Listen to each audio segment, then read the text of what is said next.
Market में कुछ भी हो सकता है। अगर आज आपका स्टॉक ब्रोकर बंद हो जाता है तो आपका पैसे का क्या होगा, आपका इन्वेस्टमेंट्स का क्या होगा। मार्केट में काफ़ी सारे स्टॉक ब्रोकर है और उनमें से कोई ना कोई स्टॉक ब्रोकर के माध्यम से आप ट्रेडिंग करते हो, इन्वेस्टमेंट करते हो। लेकिन क्या आपने कभी सोचा है, अगर सडनली आपका ब्रोकर बंद हो जाता है, बैंकक्रप्ट हो जाता है या फिर उनका लाइसेंस कैंसिल हो जाता है, उस केस में आपका पैसा, आपका सारे इन्वेस्टमेंट्स का क्या होगा। And this is not an imaginary scenario. साल 2019 में कार्बी स्टॉक ब्रोकिंग बैन हुई थी। उसके बाद साल 2020 में including BRH wealth creator 7 stock broking company ने सेबी रेगुलेशंस को वायलेशन किया था। एज ए रिजल्ट सेबी ने उन्हें सस्पेंड किया। देखिए, घबराने की जरूरत नहीं है। चाहे जो भी ब्रोकर में आपके अकाउंट है, आज मैं आपको स्टेप बाय स्टेप बताने वाला हूँ।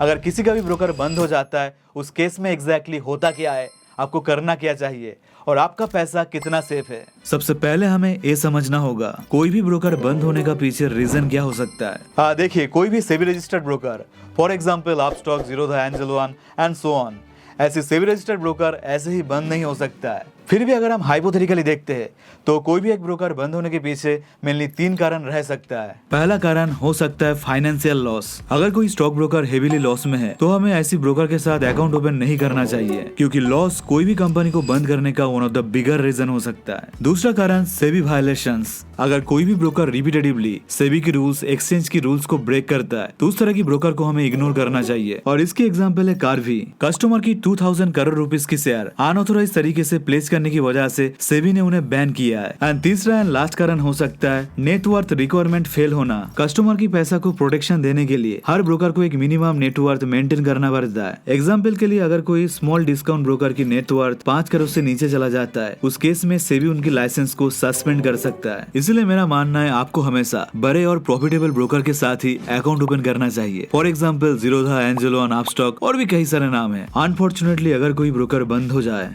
तो क्या हमारा पैसा एंड शेयर सेफ है?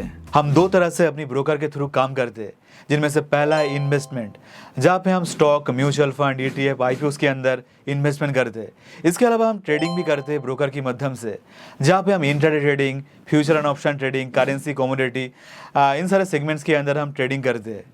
अभी ट्रेडिंग की केस में एक चीज़ होने वाले और इन्वेस्टमेंट की केस में एक दूसरी चीज़ होने वाले, इसलिए हम एक एक करके सब कुछ समझेंगे। शेयर, ETF या फिर म्यूचुअल फंड इन्वेस्टमेंट की केस में क्या होता है? देखिए, जब भारत में आप कोई भी सेबी रजिस्टर्ड स्टॉक ब्रोकर के माध्यम से स्टॉक, ETF या फिर म्यूचुअल फंड्स के अंदर इन्वेस्टमेंट करते हो, देन आपकी एक भी इन्वेस्टमेंट कुछ भी आपकी ब्रोकर के पास जमा नहीं होता है।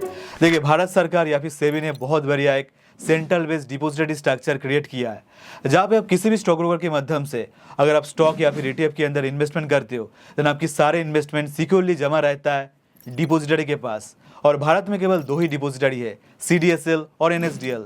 यानी कि शेयर में या फिर ETF के अंदर इन्वेस्टमेंट करने के बाद आपकी सब कुछ, आपके सारे इन्वेस्टमेंट सिक्योर तरीके से जमा रहता है, सिक्योर रहता है CDSL के पास, नहीं तो NSDL के पास। दूसरी साइड पे अगर हम म्यूचुअल फंड के बारे में बात करते हैं, म्यूचुअल फंड में इन्वेस्टमेंट करने के बाद आदर आपकी सारे इन्वेस्टमेंट, सारे म्यूचुअल फंड की होल्डिंग CDSL, NSDL डिपॉजिटरी के पास, नहीं तो AMC कंपनी के पास सिक्योर तरीके से स्टोर रहता है, जमा रहता है। यानी कि यहाँ पे ब्रोकर जस्ट एक मिडिल मैन है। तो ब्रोकर अगर बंद हो जाता है, इस सिस्टम से अगर ब्रोकर हट जाता है, उस केस में भी आपका एक भी पैसा लॉस नहीं होगा, घाटा नहीं होगा। आपके सारे शेयर, सारे इन्वेस्टमेंट, आपकी स्टॉक, ETF, म्यूचुअल फंड्स की होल्डिंग सिक्योर रहेगा, आइदर डिपॉजिटरी के पास, CDSL, NSDL के पास, नहीं तो म्यूचुअल फंड कंपनी यानी कि AMC के पास। अभी हाइपोथेटिकली मान लेते किसी का स्टॉक ब्रोकर बंद हो गया है, ऐसी केस में स्टॉक एंड म्यूचुअल फंड को हैंडल कैसे करे, विड्रॉल कैसे करे? नो टेंशन, आप इन दोनों में से कोई भी एक प्रोसेस को फॉलो कर सकते हो। जहाँ पे पहला प्रोसेस है स्टॉक ट्रांसफर, अपनी इन्वेस्टमेंट को ट्रांसफर करना दूसरी एक नया ब्रोकर में।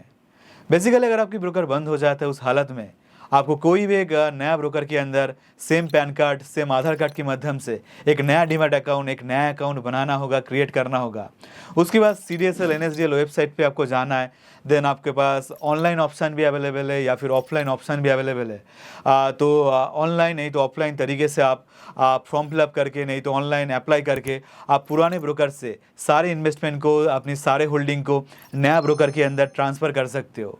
बाई चांस अगर आप जानना चाहते हो कैसे ऑनलाइन तरीके से एक ब्रोकर से दूसरी ब्रोकर में अपनी सारे इन्वेस्टमेंट को ट्रांसफ़र करना है, तो नीचे कमेंट कीजिए #ट्रांसफ़र।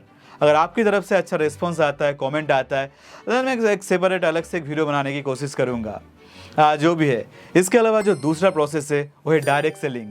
आप चाहे तो डायरेक्टली CDSL, NSDL नहीं तो AMC की वेबसाइट से ही अपना सारे इन्वेस्टमेंट को सेल करके पैसा वापस ले सकते हो अपनी बैंक अकाउंट पे। यानी कि सिंपल शब्द में ब्रोकर बंद होने का मतलब आपकी सारी इन्वेस्टमेंट गायब, ऐसा बिल्कुल भी नहीं है। आपका सारे इन्वेस्टमेंट, आपका सब कुछ बिल्कुल सेफ सिक्योर रहेगा। आपको बस प्रोसेस पता होना जरूरी है। आपका ट्रेडिंग अकाउंट की पैसे का क्या होगा? ब्रोकर के पास अगर आपका कोई अनयूज्ड फंड है, ब्रोकर की मोबाइल ऐप या फिर ट्रेडिंग प्लेटफॉर्म के अंदर अगर आपका कोई भी अनयूज्ड पैसा फंड है, या फिर ब्रोकर बंद होने से पहले अगर आपका कोई भी ओपन पोजीशन रहता है, उस केस में आपको कॉम्पनसेशन देने के लिए सेबी ने IPF इन्वेस्टर प्रोटेक्शन फंड बनाया है।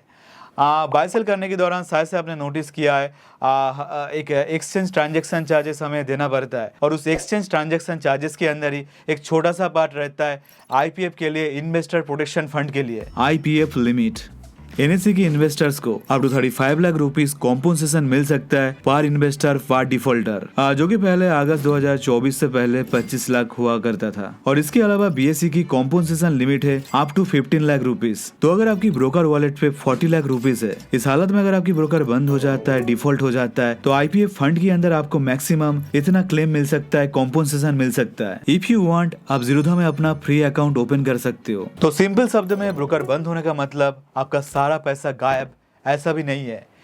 इन्वेस्टर प्रोटेक्शन फंड आपके लिए एक सेफ्टी नेट का काम करता है। तो दोस्तों, अगर हम कंक्लूड करने की कोशिश करते, आपकी सारे शेयर, सारे ETF, बॉन्ड, म्यूचुअल फंड, आपकी सारी इन्वेस्टमेंट बिल्कुल सेफ सिक्योर रहता है। On the other hand, broker के अकाउंट के अंदर अगर आपका कोई भी अनयूज्ड फंड है, पैसा है, उसके ऊपर थोड़ा सा रिस्क जरूर से है, लेकिन सेबी की IPF इन्वेस्टर प्रोटेक्शन फंड की वजह से आपको काफी बड़ा सेफ्टी नेट भी मिल जाता है। लेकिन टेंशन लेने की जरूरत नहीं है। कुछ स्मार्ट स्टेप को फॉलो करते हुए इस रिस्क को आप काफी हद तक कम कर सकते हो। स्टेप 1, हमेशा भरे financially stable, profitable SEBI registered broker के साथ ही अकाउंट ओपन कीजिए और उनके माध्यम से ही ट्रेडिंग इन्वेस्टमेंट कीजिए, जैसे कि ब्रोकर लाइक जीरोधा। इसके बाद स्टेप 2, अपनी होल्डिंग को हर महीना चेक कीजिए, वेरीफाई कीजिए। आपको हर महीना ईमेल पे अपना डिपॉजिटरी की तरफ से एक ईमेल मिलता है, कंसोलिडेटेड स्टेटमेंट मिलता है, जहाँ पे आपके पास जो भी शेयर, जो भी इन्वेस्टमेंट है, सब कुछ उस स्टेटमेंट के अंदर रहता है। तो हर महीना चेक कीजिए ब्रोकर अकाउंट पे जो है और कंसोलिडेटेड स्टेटमेंट के अंदर जो आपकी इन्वेस्टमेंट है, जो डिटेल्स है, वो बराबर मैच कर रहा है या नहीं कर रहा है। इसके बाद स्टेप 3, ट्रेडिंग के लिए जितना कैपिटल चाहिए उतना ही कैपिटल ब्रोकर के अंदर रखिए, और जो एक्स्ट्रा पैसा है वो अपनी सेविंग्स अकाउंट के अंदर रखिए, अपनी बैंक अकाउंट के अंदर रखिए। रेवेन्यू के हिसाब से जीरोधा नंबर 1 पोजीशन पे है, कस्टमर बेस के हिसाब से जीरोधा सेकंड पोजीशन पे है, सेबी रजिस्टर्ड है, इन्हें काफी ज्यादा ट्रस्टेड, रिलायबल माना जाता है, और इस इंडस्ट्री में जीरोधा सबसे ज्यादा प्रॉफिटेबल कंपनी है। तो ऑलमोस्ट सारे चेकलिस्ट को जीरोधा मैच करता है, इसलिए मैंने नीचे डिस्क्रिप्शन और फर्स्ट कमेंट पे जीरोधा की free account opening link share किया है। तो उस लिंक के माध्यम से आप चाहे तो जीरोधा में अपना फ्री अकाउंट ओपन कर सकते हो। इसके अलावा और एक इंपॉर्टेंट चीज, स्टॉक मार्केट, DTF या फिर IPO में या फिर म्यूचुअल फंड में इन्वेस्टमेंट करने के दौरान जीरोधा किसी भी तरह की ब्रोकरेज चार्जेस भी नहीं लेता है, और ट्रेडिंग करने के दौरान one of the lowest charges लेता है। फ्री अकाउंट ओपनिंग लिंक नीचे डिस्क्रिप्शन और फर्स्ट कमेंट पे आपको मिलेगा। तो दोस्तों, इन्वेस्टमेंट काफी ज्यादा सिक्योर होता है क्योंकि सेबी इस इंडस्ट्री को बहुत ही स्ट्रिक्टली मैनेज करता है, रेगुलेट करता है। फिर भी आपको थोड़ा सा सावधान रहना तो जरूरी है। आज की वीडियो पसंद आने पर वीडियो को लाइक कीजिए, शेयर कीजिए। इसके अलावा आज के जैसे इन्फॉर्मेटिव वीडियो आगे भी पाने के लिए चैनल सब्सक्राइब करने के साथ साथ बेल आइकन ऑन करना बहुत ही ज्यादा जरूरी है। और याद रखना, investment in securities market are subject to market risk. Read all documents carefully before investing. आज की वीडियो केवल इन्फॉर्मेशन और स्टडी पर्पस के लिए है। और अभी के अभी लेफ्ट साइड पे दिया गया वीडियो देखिए, अगर आप जानना चाहते हो भारत की सबसे ज्यादा ट्रस्टेड स्टॉक ब्रोकर कौन सी है।